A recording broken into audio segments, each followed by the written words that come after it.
తులసి news కు స్వాగతం. శ్రీ మాల్యాద్రి లక్ష్మీ నరసింహ స్వామివారిని కుటుంబ సమేతంగా దర్శించుకున్న ఎమ్మెల్యే ఇంటూరి.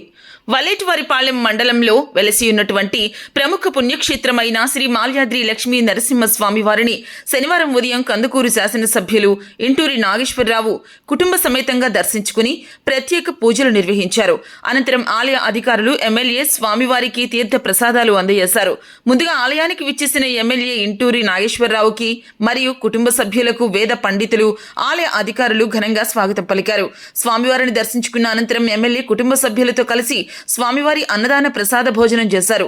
ఈ కార్యక్రమంలో వలేటివారిపాలెం మండల పార్టీ అధ్యక్షులు మాదాల లక్ష్మీ నరసింహం, పార్టీ నాయకులు ప్రగడ శ్రీనివాసులు, చుండి అక్కయ్య, కాకుమని హర్ష, శనివారపు మాల్యాద్రి రెడ్డి, తలతోటి మస్తాన్, ప్రగడ మోహన్ రావు, మేకల అశోక్, కామినేని అశోక్, మహంకాళి మల్లికార్జున్ మరియు ఇతర ముఖ్య నాయకులు తదితరులు పాల్గొన్నారు.